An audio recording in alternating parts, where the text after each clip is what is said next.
Um, so I want to start this speech off by, I'm not sure if a lot of you know, but this is the island of Hispaniola, and there are two countries that reside on the island, Haiti and the Dominican Republic. And the purpose of my speech is to talk to you guys, is to inform you guys about a recent Supreme Court case ruling and its effect on thousands and thousands of people living in both of these countries. I'm credible to give this speech because I've done a lot of research and I also have personal experience in the matter going on. So to start off, I want to talk to you guys a little bit about the history of deportation in this country. For many, many years, people in Haiti have always been crossing over into the Dominican Republic looking for jobs and a better life because in Haiti is a very poor country and there aren't a lot of resources there, there isn't much jobs, so people usually cross over into the Dominican Republic and many times end up working in factories or in fields. And this has been happening for years. In the 60s, the 50s through the 60s, a dictator ruled over the Dominican Republic, and he didn't like the situation. He didn't like Haitians coming into the Dominican Republic. He felt that they were stealing jobs from Dominicans who deserved it over others. So he started deporting a lot of Haitians, killing them. Along the border, right here, he would have guards posted, and many times what they would do, because nobody carried papers around, so if a guard were to stop you and ask you to prove you were a citizen and you didn't have your papers on you, how were you to prove that? So they did something called the perejil test, and perejil is parsley. In Spanish we say perejil, and what they would do is they would ask people to say the word perejil, and the reason why is because Haitians had a very hard time pronouncing the word, because Dominicans, we have a certain, when we say words like perejil, we roll our R's. Haitians can't do that. So if you couldn't say the word correctly, they would either kill you or send you back across the border.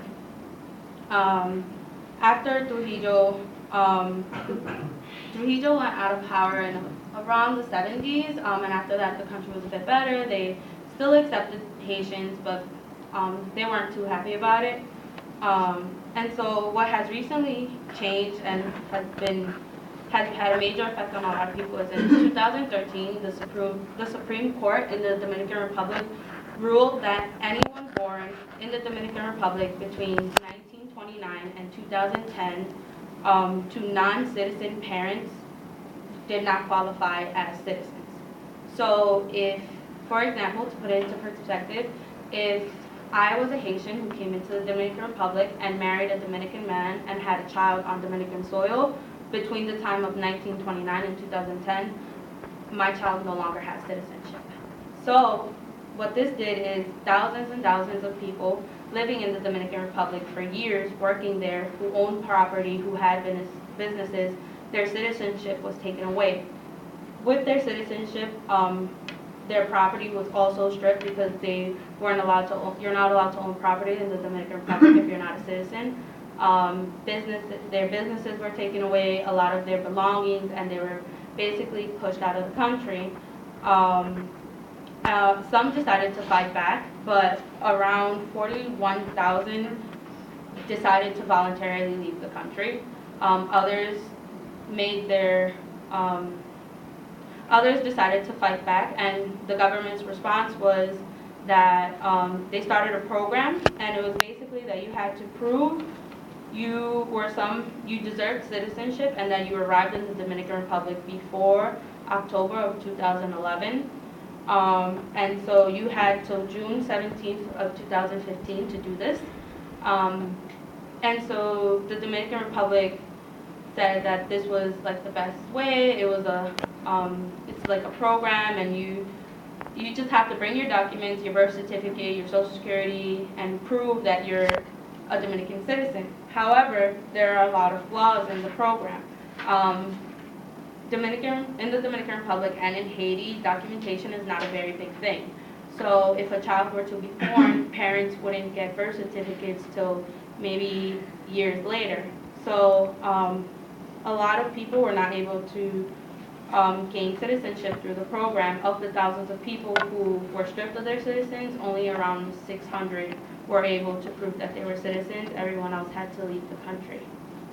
Um, so in conclusion, the purpose of this speech was to inform you guys of the deportation situation in the Dominican Republic and how it's affecting thousands of people.